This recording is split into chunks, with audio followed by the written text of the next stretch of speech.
¿Cómo sabemos que el universo no es un plano gigante?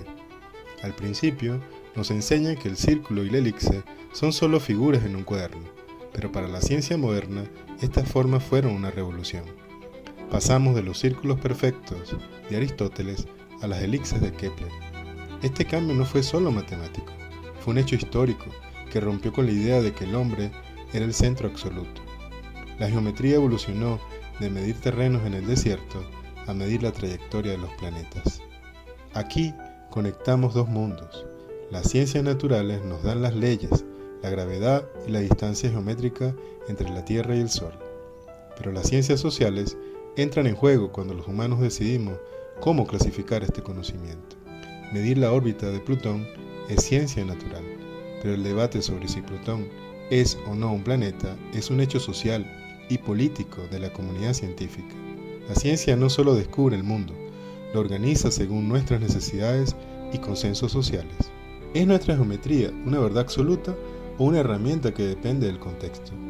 En el papel, la suma de los ángulos de un triángulo es 180 grados, pero en el espacio curvo del sistema solar, la geometría cambia. Según Thomas Kuhn, la ciencia avanza por paradigmas. Antes el paradigma era la geometría plana. Hoy, para entender el sistema solar, necesitamos entender la curvatura. En clase enseñamos que el conocimiento no es estático. Es un modelo que funciona hasta que encontramos uno mejor. El reto teórico hoy en tu escuela es la abstracción. Es imposible dibujar el sistema solar a escala real en tu cuaderno. Los planetas serían invisibles. El reto es entender la realidad mediante los modelos que sabemos que son falsos, pero útiles. ¿Entendemos la geometría porque el software la calcula o porque comprendemos la lógica detrás? En un mundo lleno de noticias falsas, el mayor reto teórico de la ciencia escolar es demostrar que una órbita no es una opinión, sino una construcción lógica basada en evidencia. La próxima vez que traces un círculo, recuerda, estás usando la misma herramienta con la que conquistamos el espacio.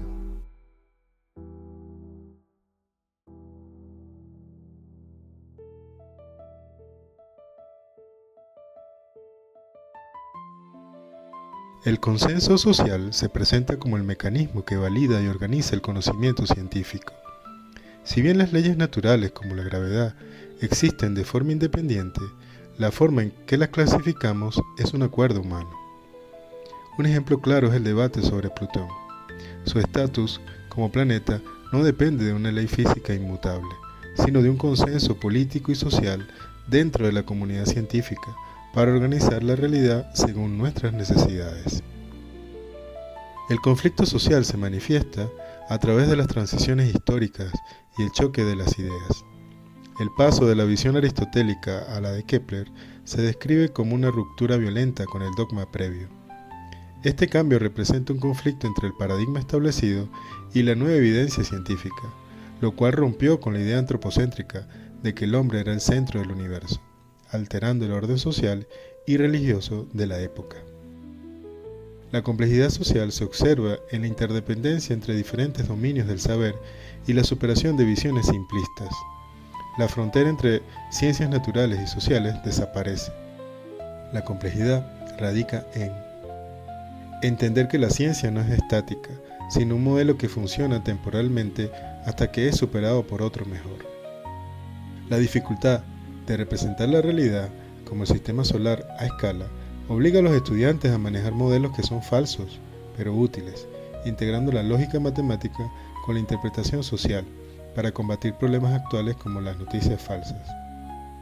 En resumen, la geometría del sistema solar se utiliza para demostrar que la ciencia es una construcción lógica basada en evidencia, pero profundamente influenciada por la estructura y los acuerdos de la sociedad.